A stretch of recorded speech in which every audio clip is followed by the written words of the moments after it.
Alright, so in this tutorial, we'll learn how to convert Excel files to CSV files using VBA. So here in my project folder, I have a list of Excel files that I want to convert them to CSV files. Now let me open up the file. And this is what the file looks like. So for each Excel file, my data is contained in this data worksheet. And it's going to be the same across every single Excel spreadsheet. And I want to convert the CSV files in this outputs folder. Now let me delete all the CSV files first. Alright, so here I already create an Excel spreadsheet called tools.excelSM. So make sure that you save the Excel spreadsheet as a macro-enabled file. Now I want to go to the Developer tab and click on Visual Basic to open the VBA window. I'm going to insert a new module.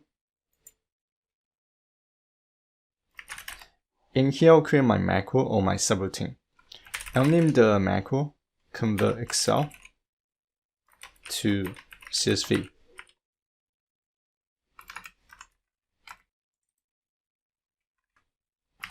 Inside the Convert Excel to CSV subroutine, I'm going to declare my variables and objects.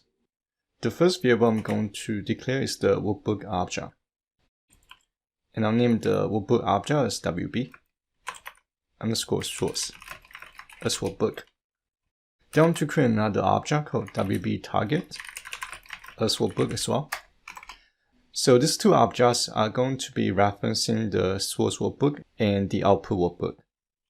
Then I want to create a variable to store the file name and the output folder.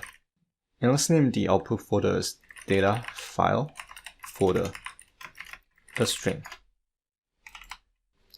Let's assign the output folder to data file folder's variable. Now grab the folder's path, and I'll assign the path to data file folder variable.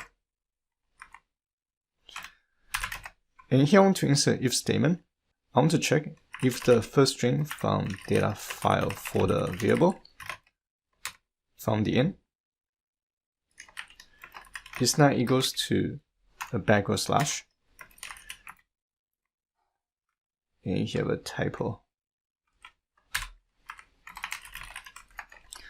Then I want to add the backward slash to the variable string, because when we concatenate the file path, we need to make sure that the last string is a backward slash.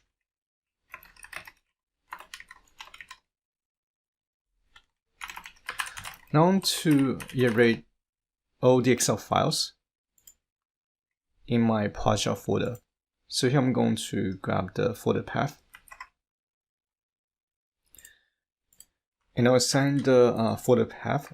And also I forgot to create one more variable. And I'll name this variable source folder path, a string.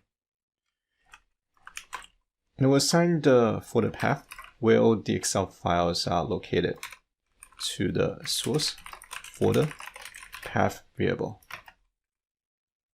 And again, make sure that the last string is a backward slash. Now I want to iterate all the Excel files.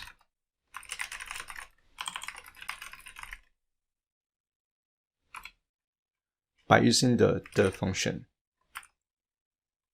The first parameter is asking for the path name. So here I'm going to insert source folder path. And I want to check against the Excel files.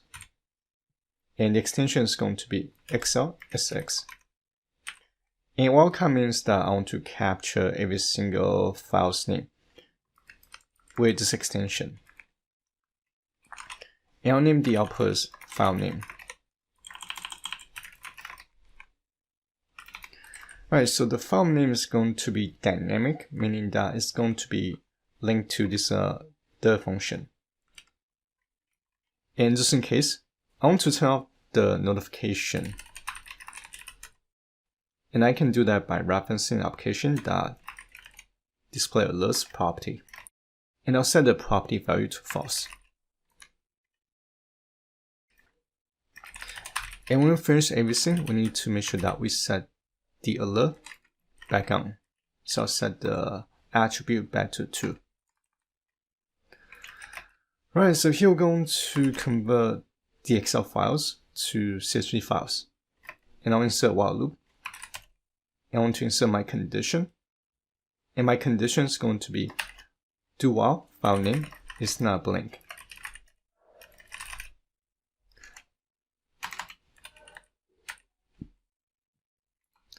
Right, so inside the do while loop, I want to reference the Excel file first. So I'm going to say set WB source is equals to workbooks.open. And it's going to be the Excel file path. And it's coming from source folder path. Concatenate with the file name. And I want to set the read-only property to true. Now I want to copy the data set from the data worksheet.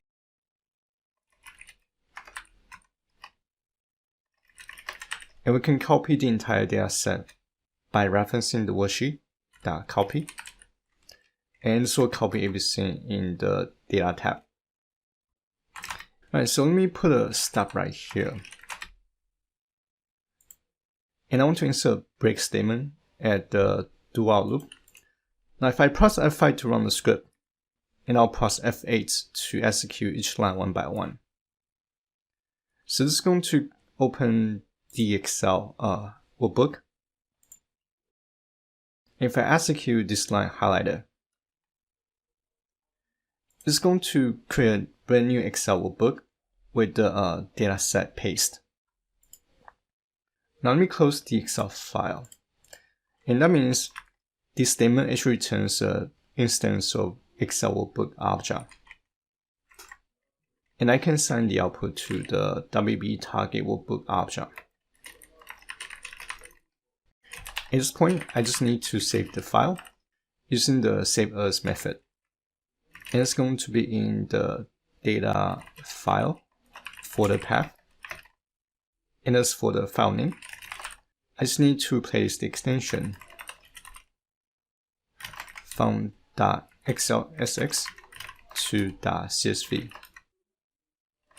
And because an Excel file and a CSV file, they use a completely different file format. We need to specify the file format for a CSV file, and it's going to be 6. Now I can close the target workbook. And I'll set the save change property to false. And close the source workbook.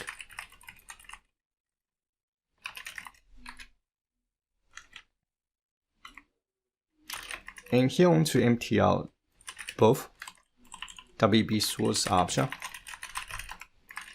and WB target object.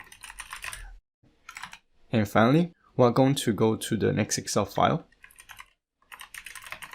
by referencing the function again. And that's it. Right, so let me delete the stop statement. And I'll turn off the break statement. And I'll close this Excel file. And to run the macro, I'll go to View, Macros. And I'll run the Convert Excel to CSV macro. And here my first error.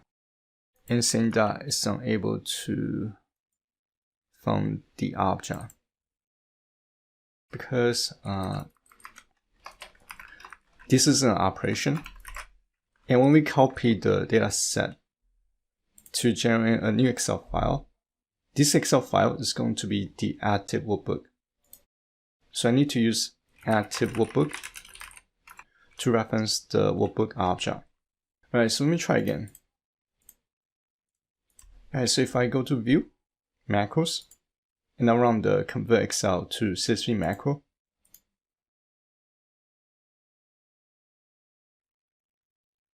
and it looks like the macro is finished. Now if I go into my outputs folder, and let me just open one of the CSV files. And here's the data set for Excel Unemployment Data 2016. Alright, so this is going to be everything I'm going to share in this video, and hopefully you guys found this video useful. And as always, thank you guys for watching. I'll see you guys in the next video.